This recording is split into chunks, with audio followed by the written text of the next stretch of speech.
Subscribe to our YouTube channel and press the bell icon to get the latest updates.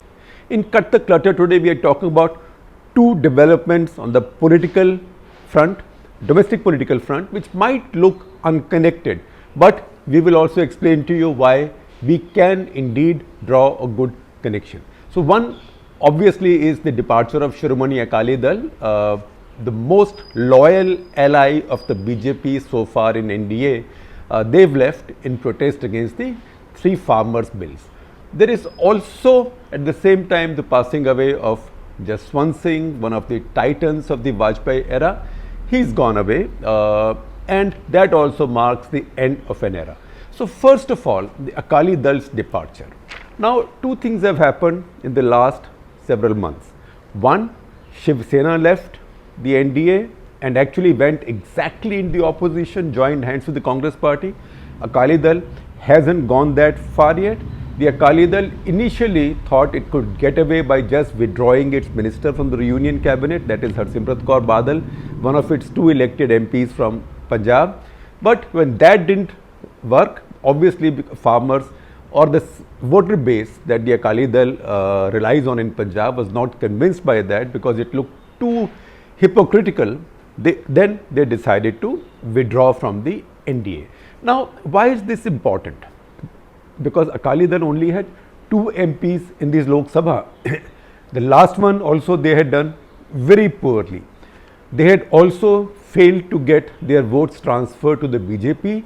So in all of North India, if there was one state which in 2014 as well as 2019 stood up to the BJP wave or stood up to the Modi wave, it was Punjab. In fact, even in 2019, when Modi and BJP did even better than 2014, BJP won only two seats in Punjab, two of the three it contested, whereas Akali Dal contested the remaining 10 and won only 2 seats. And which were these two? These were two adjoining seats or seats in adjoining districts of Bathinda and Firozpur. And who won these? This was Sukhbir Singh Badal and his wife Harsimrat Kaur Badal. So in a way you've seen the Akali Dal shrink in Punjab in such a way that this has now become like a party or a power base confined to an enclave in Punjab, which is very much like Amethi Rai Bareli for the Gandhi family in Uttar Pradesh, until Amethi this year got breached. So it's probably a matter of time. Akali Dal would have thought that if they carried on like that, that will also get breached. Now we will analyze this or declutter this along two axes. One is the axis of local politics or regional politics in Punjab and the Akali Dal's politics. Second is the larger coalition politics. And I must thank the person who cued me in that direction. That is somebody who tweets from the handle Aditya94C. Thank you very much, Aditya. He said that he disagrees with me or something like that, and he wishes that I will be proven wrong. But he said, he reminded me that after 2019 elections I had said and written that now that the BJP has crossed 300 seats on its own, it does not need the allies so much. For it, in fact, on the other hand, if the BJP wants to grow further, because after all Congress party went to 350s and went to 400 plus ones, so why shouldn't the BJP have that ambition? So if the BJP now wants to aim for a number above 300, BJP will have to begin to eat into its allies' vote banks and its allies' territories, or cannibalize its allies' vote banks and electoral support. So a conflict of interest had developed now between the BJP with a full majority and its allies. In fact, if you look at any of the lists of these two elections, 2014, 2019, seats won but also seats contested, you will find that all the allies, about 19 to 20 odd allies, depending on how they were in each election, together did not contest 100 seats. So that is the big difference between the BJP and the allies. Now he says in his tweet that I had written this, he acknowledges this, but he also says that I will continue to hope that you were wrong. So how wrong and how right we are as political analysts, time tells, because unlike the stock markets where an expert can tell you anything and nobody remembers who said what on TV channels, in my business everything is lying in cold print or lying in the cruel, brutal gaze of World Wide Web. So you can check it out. And I will quote from a column not after 2019, but a column that I had written after the 2014 elections. That was a national interest published originally in India Today, and now you will find it on the print website and sharing a link with you as evidence. And that column said that how this election had showed 2014 itself, that BJP could now find some allies dispensable and it wasn't going to put up with the nakhra of the employees. In fact, I had used a sentence there which we'll highlight on the screen today. Please see that. And I think it's quite relevant right now. And this sentence said, every coalition has some essential allies. And I will explain the concept of essential allies. Every coalition has some essential allies. BJP has junked one, that is when they had junked Shiv Sena the first time, then Shiv Sena came back. I said the BJP has junked one, the other Shiromani Akali Dal is waiting. So even in 2014, we could anticipate that the time for Shiromani Akali Dal had come. Because what was the indication from Punjab then? The indication was that if we saw the election results, a pattern was emerging whereby BJP's voters, essentially urban Hindus, were not necessarily voting for the Akali Dal because they were old antagonisms. Similarly, Akali Dal's voter base, which is essentially Jat Sikh or devout Sikh, older generation, they were not transferring to the BJP. So a vote transfer was not taking place. That's why the BJP Akali Dal combination did so poorly in the two parliament elections, 2014 and 2019. They also did poorly in the assembly elections, and in fact the indications for this were available in the 2012 assembly elections, which BJP and Akali Dal won with a majority, not a big one, but with a majority, where I had noted at that point in a column that it was a curious election where the Akali Dal, Shiromani Akali Dal, which is an avowedly religious party, what is called as a Panthik party, a Sikh Panthik party, whose constitution says that the president of the party has to be a baptized Sikh, Amritdhari Sikh. In fact, Sukhbir Singh Badal himself went through the baptism ceremony when time came for him to take over the party from his father.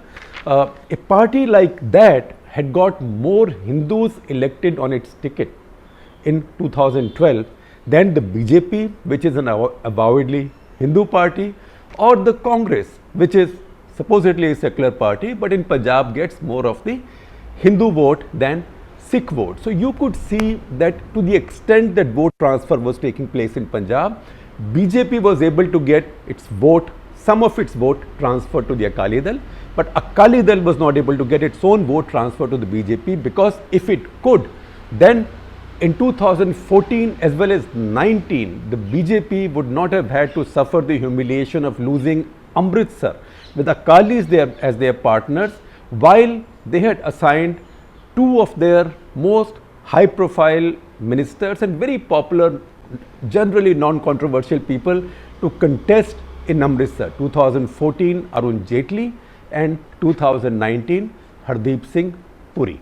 So Akali Dal's inability to deliver on all these in all these areas showed us that Akali Dal was a waning force and the BJP was watching it very carefully. That's why if you see the two terms of Modi government or Modi NDA, Akali Dal got only one ministry, that is to Harsimrat Kaur Badal, and that too was the same ministry, which is food processing. So sometimes she herself said in jest that she has the ministry of chutney achar, or in Punjab people said chutney achar, murabba, jam, etc., etc. But given the fact that Prakash Singh Badal himself had held higher positions in opposition coalitions, so this was a fall for the Akali Dal from their position, and they were chafing. They were also chafing because a lot of their demands were not being met, and you could see why, because they were not so important for Narendra Modi and BJP anymore. They did not see them as being that important. They were seen as dispensable. In fact, if anything, Shiv Sena was less dispensable than the Akali Dal, because between Shiv Sena and the BJP a vote transfer was taking place. Even if you look at the 2019 elections, when they combined, they won 41 of the 48 seats. One party won 23, the BJP, the other one 18, but they got 41 seats. So that vote transfer was taking place. In Punjab, the vote transfer was not taking place, so the Akali Dal was sitting on or skating on very thin ice anyway. Now look at the larger situation of the BJP coalition. Now coalition is something that Advani, Vajpayee and Jaswant Singh, people who were acceptable to many other parties and who were connected with many other parties, Madan Lal Khurana, very important in the context of Punjab and Akali Dal, they put together this alliance, and it's between 97, 98 that these alliances came in, and NDA came into being. And NDA then went forward. There were 3 NDA governments in quick succession. Vajpayee, one lasted 13 days, one lasted about a year, and then one was there for a full 5 years, except that it held elections a little bit early in 2004. So NDA was a settled product, a settled coalition. 2014 NDA came back. Looking at NDA, Congress formed UPA when there was an opportunity to form an election, an opportunistic victory in an election, or an opportunistic coalition after a surprise election result in 2004. So these two coalitions came in. And then the equation changed in 2014 when the leading member of the coalition won a majority of its own. That is what emboldened the BJP then to put the Shiv Sena in its place. That is what has now emboldened the BJP now to ignore the Akali Dal's demands, which to my mind are unreasonable. Also, these don't work because when these ordinances were passed, the Akali Dal minister was in the cabinet. When these bills were cleared for parliament, the cabinet notes were moved and the Akali Dal minister was in the cabinet. So the time to quit was then, not now when you are under pressure. But that is local politics. Let's leave that aside for a moment. You want to see how unimportant coalition allies are becoming to the BJP. See some basic data between 2014 and 19 elections. In 2014, BJP got 31.34% of the votes and got a majority. Very good. It was the lowest percentage that any party had got in India's history to get a majority, but that's because they left many areas to their allies. The total NDA vote in 2014 was 38.5%. Now see, 2019 NDA's vote went up to 45%. So it went up by 6.5%. But the BJP's vote went from 31.34 to 37.4%. So almost 6.5%. So all the increase that you saw in NDA's vote between 14 and 19 all came from the BJP, and BJP is now in a situation where in the states where it wins, that is all of the Hindi heartland, Maharashtra, Gujarat, it has maxed out. It wins almost all of the seats except Punjab. So it has to now look at the vote share or at the constituencies of its allies as well. So what has happened today to the Akali Dal and what happened to Shiv Sena is something that should be sobering for some of the other partners, particularly JDU in Bihar. So when I was mentioning that one sentence from my earlier 2014 column, and I talked about essential allies, I told you that I will explain the concept of essential allies. Now this is rooted in a lecture or in a theory that Mr. L.K. Advani used to share with us political journalists when he was putting NDA together. He said at that point that, look, we have to fight this big challenge because Congress is a very entrenched party with a big vote bank, and also secularism is a glue, or the promise or the notion of secularism is a glue which gets a lot of people naturally together in anti-BJP alliances. So he said we should now be open to embracing anybody but 5 parties in the country. Which were these 5? Congress, Samajwadi Party, Lalu Yadav's RJD, the Left Front, and he said the Muslim League, which is, although it's confined to Kerala. And why did he say he will exclude those 5? Because he said those 5 think that BJP is anti-national and that RSS is anti-national. We can't go with them. We are open to everybody. Now, from that arose the concept of those that the BJP would always go with. That is the Akali Dal and Shiv Sena. We call them the BJP's essential allies because we said that besides the BJP, these are the 2 other parties which rely on a religious appeal or appeal to voters of one particular religion.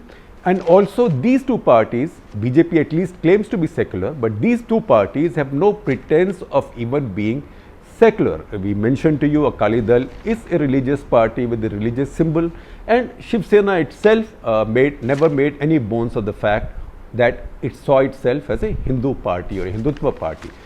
So we concluded that there is no way any of these parties can go with the other alliance, that is the Congress-led alliance. They have no place to go but the BJP. Now Shiv Sena broke that law. And Shiv Sena rewrote those rules by going with the Congress and NCP. And there is a reason for that. If you talk to Shiv Sena insiders, the reason is not moral, reason is immoral, but the reason is political. And all politics is about, or most politics is about immorality. Or let me put it the other way, most politics is not about morality. The Shiv Sena's fear about the BJP under Modi was that under Modi, BJP was taking away the Hindutva vote entirely, and increasingly the Shiv Sena was losing its appeal. The senior leaders of the Shiv Sena, and I believe even Uddhav Thackeray, have believed that Balasaheb Thackeray, the founder and the old man and the patriarch, he made a strategic mistake by shifting from Maharashtravad to Hindutva, because Maharashtravad nobody could take away from him. But Hindutva now, Modi was in a position to take away from him. In fact, if the competition was for being the Hindu Hriday Samrat, then Modi always had better credentials than either Balasaheb or definitely Uddhav Thackeray. So that is the concern that the Shiv Sena had. So I would say that pulling away in Maharashtra is more a decision that's come out of Shiv Sena's genuine insecurities and fears. The breakup in Punjab more is a case of the BJP not seeing any benefit in continuing on with that alliance. So that is how this big situation changes. Now Shiv Sena, as we have seen, has gone with the Congress and NCP. Can the Akalis go with Congress? I can tell you this, and I've said this many times and written this many times. In the last approximately 100 years of Indian political history, going back to 1920s, no Indian political party has been more anti-Congress, more consistently anti-Congress than the Shiromani Akali Dal. No party has sent on a per capita basis or per million basis of its population more people to jail in movements and agitations against the Congress or Congress governments than the Shiromani Akali Dal. So can they go with Congress? I don't know. Normally I would have said it's an impossibility, but after Shiv Sena, who knows? Because Punjab's politics has now become more complicated. What we've seen happen over the last couple of elections is that Aam Aadmi Party has risen to some extent in Punjab. And what has the Aam Aadmi Party done? Aam Aadmi Party is essentially riding the dissatisfied Sikh, radical, semi-radical, or I'd say middle ground vote. Democratic, not separatist, but disillusioned with Akali Dal, which they see, number one, as cynical, and number two, which they now see purely as a party, as a family-led party. There were times when I used to write and say, and you Google, you will find it. I used to say that in India, there are only 2 political parties which have internal democracy, whatever are my disagreements with them. One is the CPM, and second is the Shiromani Akali Dal.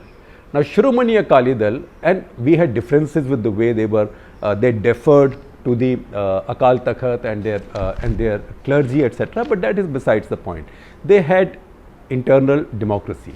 Akali Dal has now become purely a family-led party. It's a Badal family party, and the Badal family also has a split because one of the cousins, who is also very popular, Manpreet Singh Badal, went to the Congress party. He is now the finance minister of Punjab. So Akalis are already a waning power. Now, politically, I see much celebration among a lot of BJP and Modi supporters who say, oh, we BJP fellows are actually celebrating in Punjab. It's also true that in the last assembly elections, a lot of the BJP and RSS people in Punjab advised their supporters, voters, essentially Hindus, to vote for the Congress party because they got very worried about the radical support that the Aam Aadmi party was getting in Punjab, and also by number of Canadians who had come, Canadian Sikhs who had come to campaign for them. So suddenly they were afraid about some of the old divisions coming back. So they did not want any of that. So they did vote Congress. And it is well known that very often RSS voters or RSS loyalists have shifted their vote to the Congress rather than vote for the Akalis. So to that extent, it doesn't hurt the BJP. But there is one factor there which we cannot ignore. Now, 1997, when the BJP and Akali Dal first joined hands and their coalition came into power in Punjab, there was a sudden return of separatist slogans, Bhindranwale posters, kirpans, flaunting of kirpans. Kirpan is an essential feature of a Sikh life. But sort of an aggressive display of kirpans and shouting of separatist slogans in the Golden Temple complex. And I was getting quite worried also because I had covered the earlier disturbances in Punjab very closely. So I then as the editor of Indian Express was writing very angrily about it, personally and also editorially in the paper. And I did get summoned by Mr. Vajpayee, and this is a meeting which was described in that 2014 column. In the end, towards the end, you can see that. And he had Madanlal Khurana and Mr. Advani sitting with him. And he said to me, besides other things, he said, look, in Punjab, what was the problem? In Punjab, the problem was the Sikhs and the Hindus were at each other's throats because Bhindranwale had divided them. So Hindus and Sikhs were seeing each other as enemies. Lots of Hindus were targeted and killed. In fact, they were pulled out of buses and killed. People walked into barber shops and killed everybody on the presumption that they were Hindus. And similarly, Hindus, there was much like, although we talk about the departure of Kashmiri Pandits from Kashmir, we don't talk so much about a lot of the urban Hindus who left Punjab at that point of time. So he said, in that background, if the premier party of the Sikhs and the premier party of the Hindus come together, is that something in the national interest or against the national interest? So I kept quiet. It was a good argument. And then he said to me, Shekhar ji, आप जो column लिखते हैं उसका तो नाम आप लिखते हैं नेशनल इंटरेस्ट. अब बताइए ये नेशनल इंटरेस्ट में है कि नहीं? So I said, but they behave like this, you should control them, the separatist forces and all that. So he smiled, he looked at Madanlal Khurana and he said, फिर ये खुराना जी किस लिए हैं? So Madanlal Khurana used to manage that relationship between the Akali Dal and the BJP. Now Madanlal Khurana is not there, Vajpayee is not there, that politics is not there, and this BJP is a very different BJP. It thinks very differently. I don't think right now they are worrying about what might happen in Punjab, although there are these threats of referendum 2020. There are forces in Punjab which are becoming active that I don't like, and that most Indian nationalists, no Indian nationalist would like. There is trouble arising from some NRI communities in Canada, Britain, elsewhere.